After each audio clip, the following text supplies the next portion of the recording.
Hello, welcome to this video on period 3 oxides, and what we're going to do here is we're going to have a look at the melting points. We're going to have a look at the melting points of the oxides and their reactions with water. So the reactions with water, and also the reactions with acids and bases. And that's all the oxides of sodium, magnesium, aluminium, silicon, and phosphorus and sulfur. So the melting points are determined by the structure, the bonding structure. And on the left hand side here we're going to draw a graph of melting point versus the oxide. So if this is going to be our sodium oxide, that would be our magnesium oxide, and aluminium, silicon, phosphorus, sulfur. We might have a look at two of the sulfur oxides. So starting off with sodium, the sodium oxide has a melting point of about 1500. It varies because it tends to sublime depending on the pressure at which you try to melt it. But that's quite a high melting point, and magnesium is even higher. That's about 2700, maybe 3000. It's in some conditions. Okay, so we're going to draw that one up here, and they're the two ionic structures. Okay, we'll come back to that in a minute after we've drawn aluminium. Aluminium oxide is about 2300 in some references. So we'll draw aluminium oxide part there. Silicon dioxide is also high, but not quite as high. Silicon dioxide is about 1800, 1900. So that goes about there. Phosphorus, however, is a simple molecule, and that has but it's quite a large simple molecule. So that has a melting point about well, if it's more than 1 atmosphere, it's about 800. But depending on the pressure at which you do the experiment, it could be about 400. But the point is that it's quite low, but even lower is sulfur trioxide. So sulfur trioxide is about 300. All right, so let's put sulfur trioxide there, and sulfur dioxide, if we wanted to put that that melting point is about 200. Right, so we can put sulfur dioxide down there as well. So we could, let's not draw a line because it's not a clear trend as it goes up and then it comes down. But let's put the formulas in. So we've got Na2O, and we've got magnesium oxide, just MgO. We've got Al2O3, and we've got silicon dioxide. We've got phosphorus P4O10, and the two sulfur oxides there, SO3 and SO2. Okay, so let's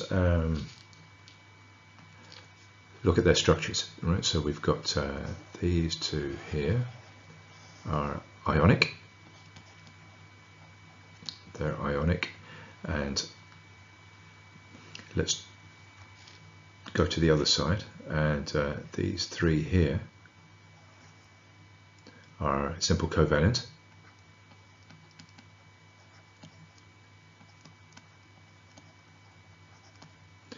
And the ones in the middle are different. So silicon dioxide is giant covalent. Let's draw that in purple. So that's giant covalent. No ionic character there really. Giant covalent. And aluminium oxide is a mixture of ionic and covalent. So let's do that in its own color altogether. All right, so it's got both ionic and covalent character.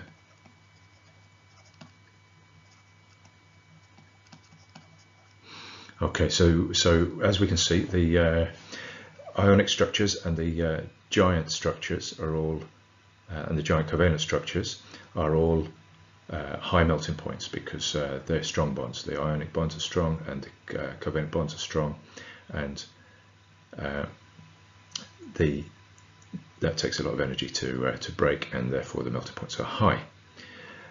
Whereas the simple covalent molecules, when they melt, the molecules are just separating, so that's just van der Waals forces that are keeping those molecules in the liquids, in the solid state, and then you only have to break the van der Waals forces to make it into the liquid if we're melting it. Okay, and that's much easier. They're weaker bonds, and so that takes less energy, and therefore melting points are lower. Okay, so that's most of what we need to get. Let's just look back at the ionic, the two ionic structures. Mg is Mg2+, and sodium is Na1+. Right. So one of the things that explains the difference in melting point between sodium oxide and magnesium oxide is that the ionic bonds are going to be stronger because Mg is a 2+ ion versus sodium being a 1+ ion. And so that's another point. Then if we look at aluminium, that covalent character is said to weaken the structure because it's not pure ionic, and that is what is said to explain the reduction in melting point between magnesium oxide and aluminium oxide, because if you were using the same argument as we did with the ionic, i.e. aluminium is a 3+ ion, so strictly with that argument the aluminium oxide should have a higher melting point, right? And the covalent character is what is used to explain that discrepancy there. So silicon dioxide, strong covalent bonds, but pretty much purely covalent, and so melting point of about 2000. And we've already explained the simple covalent molecules. Just one other point on the simple covalent, the bigger molecule, P4O10, is going to have more electrons and therefore more van der Waals forces than the two sulfur oxides. Okay, and so that's the melting points and structure deductions. Let's have a look at this structure here, just a picture of. This would be the sodium oxide structure, where the purple ones are sodium ions, and the little ones in between would be the O2- ions, so you can see twice as many sodiums as oxygens. Whereas here we've got the magnesium oxide, so the oxide is going to be the smallest one, so the purple one would be the oxide, and magnesium would be the green ones. So that's magnesium oxide, nice regular structure. And here we have aluminium oxide, which is this combination of ionic and covalent. And that's what it looks like. Moving on to silicon dioxide, we can see that we've got twice as many little oxygens as silicons, and each is bonded to the other by covalent bonds. Nice regular giant structure again, high melting point. And then the large simple molecule, P4O10, you can see the yellow ones are phosphorus and the red ones are oxygens, and those are strong covalent bonds within the molecule, but when it melts they're not the bonds that break, of course. We're breaking the van der Waals in between those molecules. Then we've got sulfur trioxide with the sulfur atom being in the middle and the three oxygens with double bonds on the outside, so it's a trigonal planar structure. And lastly, sulfur dioxide, where there would be a lone pair here, using up sulfur's remaining outer electrons, and two double bonds to the two oxygens, so that being sulfur and these being oxygen. Okay, so they're the structures, and that's how the structures explain the melting point trends. Okay, we're going to look at the reactions of these oxides with water now, and the fact that some of them make acids, when they react, and some of them make bases. So let's have a look at the ionic oxides, and of course the ionic oxides were the sodium oxide and the magnesium oxide. And when they react with water, we have the following reactions. Right? So sodium first, we've got Na2O for sodium oxide, and it reacts with water. And the oxide ion in the sodium oxide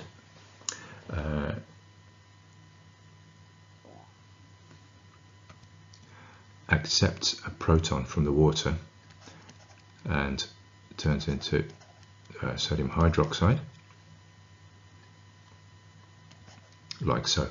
And because of these hydroxide ions, this is going to be aqueous, and because of the hydroxide ions, this is alkaline, and the pH is between 12 and 14, strong alkaline. And let's do the other one now. Let's do magnesium oxide. Now, magnesium oxide, we'll write the equation. It's a similar equation. Plus water. It's going to give us magnesium hydroxide. Going to need two hydroxides, being a 1- ion.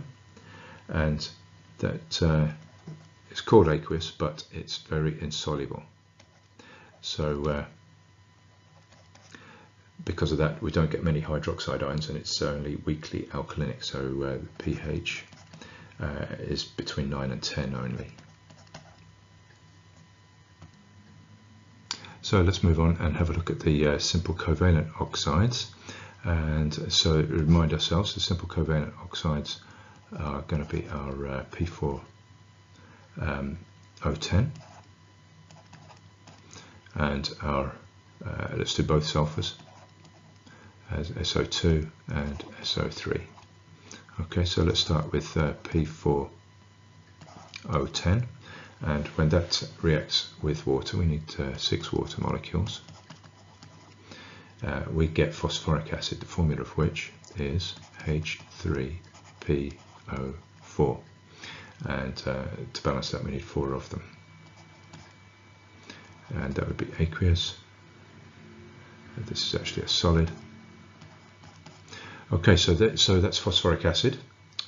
We can name it phosphoric acid.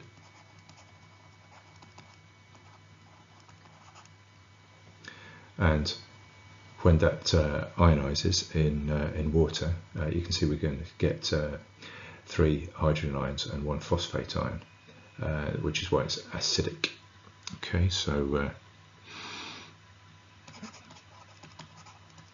it's acidic. Okay, and sulfur dioxide. Let's do the sulfur dioxide. I'm going to stick to red because that's acidic as well. So sulfur dioxide, when that reacts with water, and we're going to get sulfurous acid. So sulfurous acid is H2SO3, sometimes called sulfuric 4 acid, the 4 being the oxidation state of the sulfur, and that again will dissociate in solution to give hydrogen ions and sulfate 4, which is SO3 2-. You have to bubble that gas through the liquid to make that happen. So again, acidic, and called sulfurous acid. So SO3,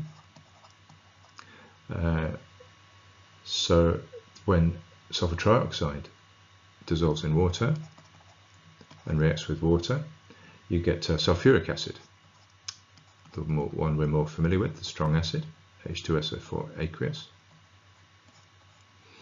And as you know, that's sulfuric acid, so let's write them down. So this is sulfurous.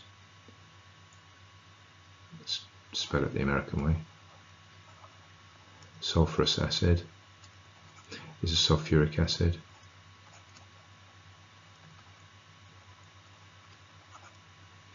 And that's the reaction that makes sulfuric acid, and in solution that ionizes into hydrogen ions and sulfate ion. For the last reaction here, let's draw a reaction mechanism. So sulfur trioxide on the left here. Let's draw that out. So sulfur trioxide, as we saw earlier, is S with 3 double bonds to oxygen, like so. And we've got a water molecule nearby, like so, with 2 lone pairs, like that.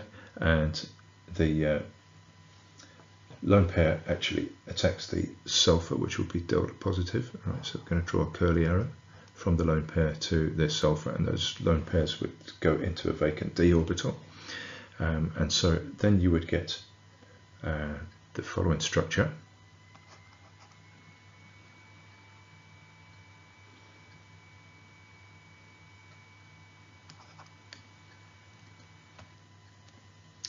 Where you have SO3 temporarily, like so, and new bond, coordinate bond with the oxygen of the water. And this situation can't really exist for long, because sulfur, look, has got 7 bonds. It doesn't want 7 bonds, and oxygen has got 3 bonds, and it doesn't want 3 bonds.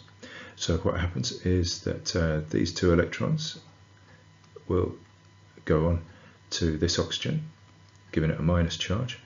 At the moment, this oxygen's got a positive charge because it's donated one of its electrons to the covalent bond with sulfur. Right, so it's going to grab the electrons in one of these oxygen-hydrogen bonds and keep it. Okay, and so the last, let's call it the second to last step happens, and we've got sulfur, single bond oxygen with a minus charge. We've got 2 double bonds still. We've got oxygen, and we've got hydrogen, and this hydrogen here has left as a ion, and that could then, or a similar hydrogen ion, could then react with our O- to give us our H2SO4 molecule. Alright, so I'll just draw that out. Last step would be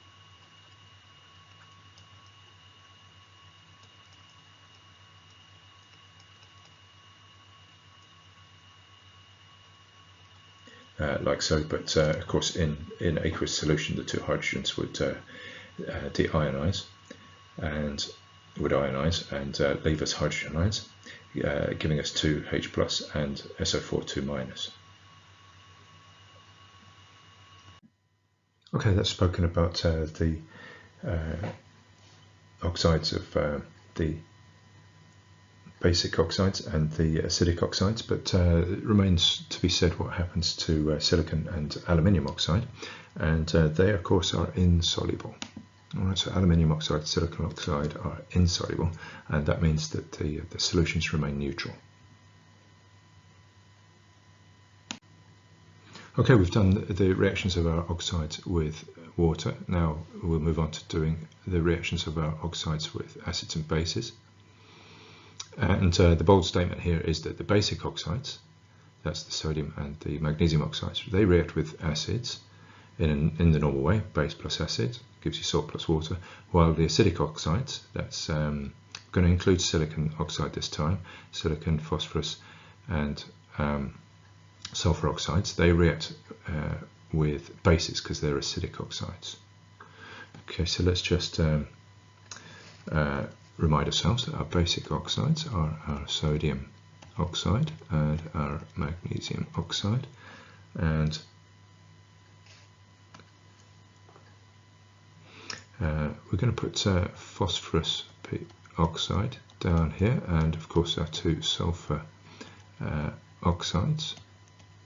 But I am actually going to include silicon dioxide here because it doesn't react with acids, being giant covalent, but it does under certain circumstances react with hot concentrated sodium hydroxide. So we'll call it an acidic oxide. Okay, so first of all, let's go and do our reactions of our basic oxide. So sodium oxide, let's react that with hydrochloric acid. So we're going to get salt and water. The salt's going to be sodium chloride and water, just balancing that up. We're going to need a 2 here and a 2 here. And then magnesium oxide.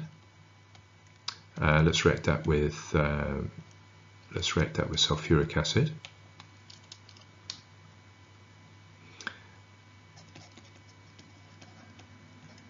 And therefore the salt is going to be magnesium sulfate.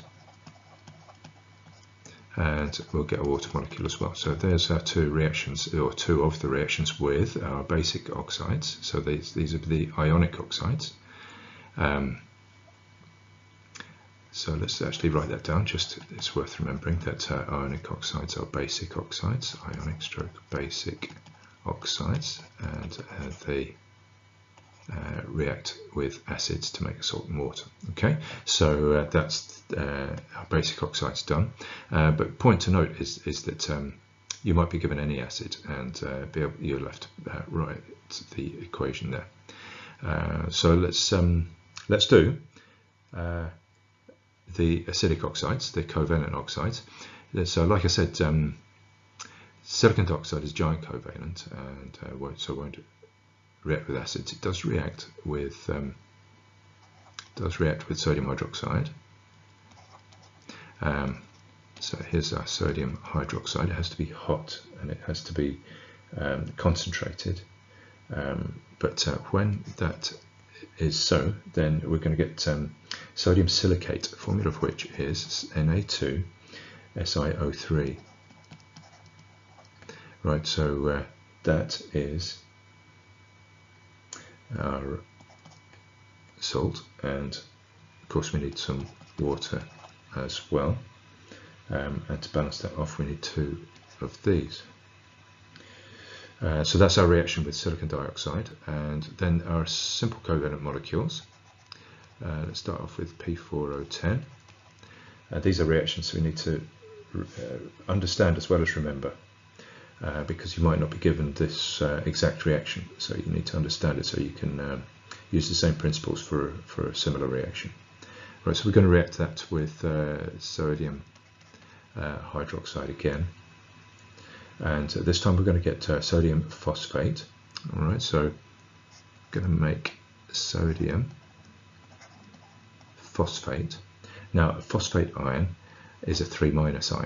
Okay, so you're going to need 3 sodiums to make that compound neutral. And we're going to have water molecule as well.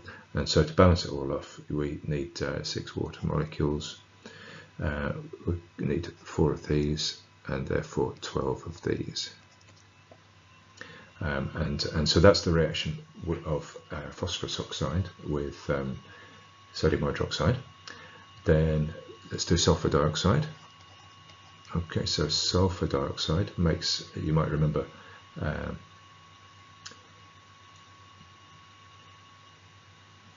makes a salt with sulfate.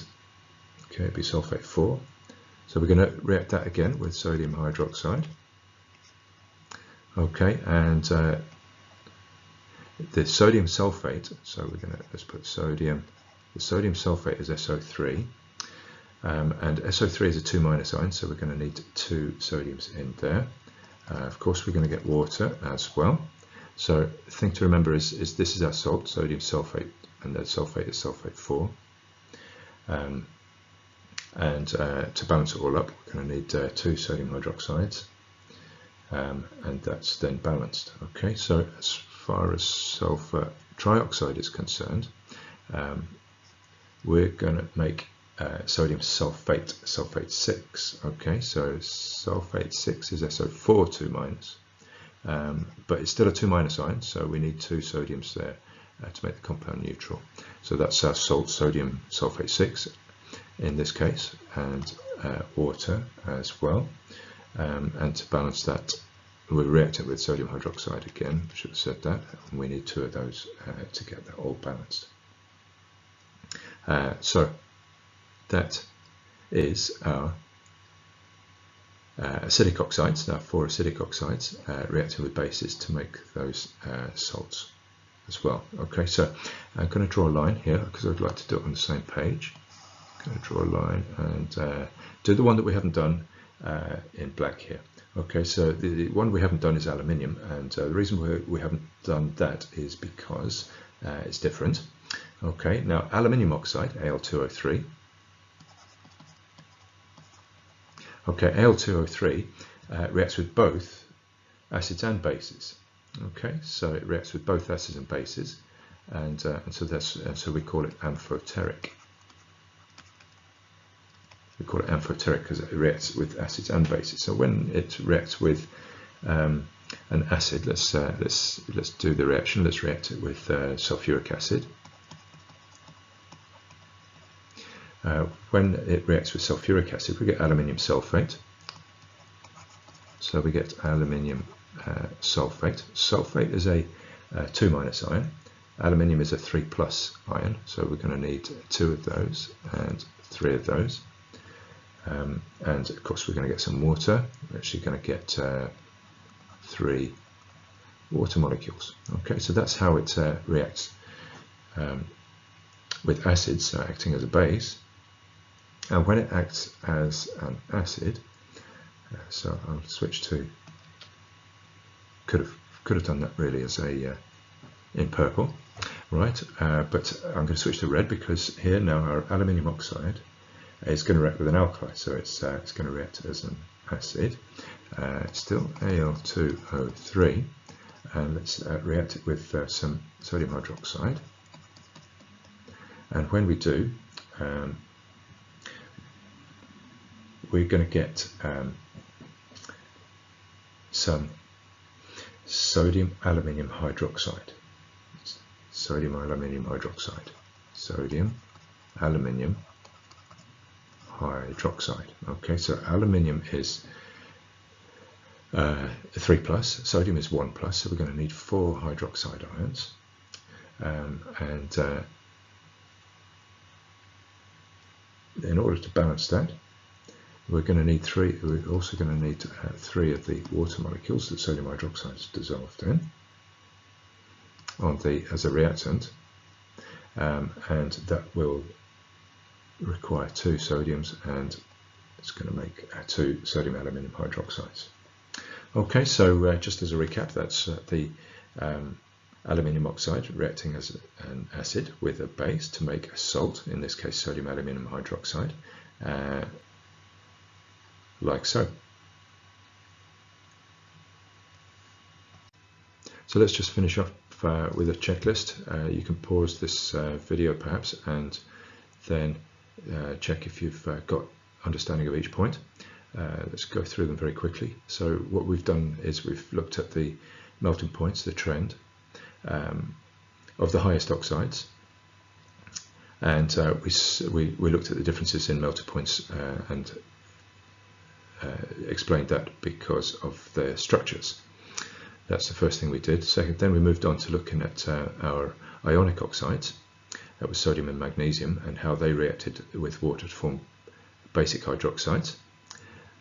Then we looked at the simple covalent oxides, the phosphorus sulfur oxides, and how they react with water to form strong acids. And then we went on and looked at the structures of the acids and the anions formed when they react with water. We looked in detail at sulfuric acid, didn't we? And sulfur dioxide, we explained, was a macromolecule. It's giant covalent, so it's insoluble in water, but it does react with bases, so it's classified as acidic. Then we had a look at aluminium oxide, and it has ionic and covalent character. Insoluble in water, so the reaction with water, it doesn't happen, it stays neutral, but it does react with acids and bases, right? So both acids and bases, so it's classified as amphoteric. And lastly, we've had a look at some of the equations for the reactions between the oxides and acids and bases, depending on whether the oxide is an acidic oxide or a basic oxide. Okay, so check out those points, see how many you understand, and recap the ones that you don't.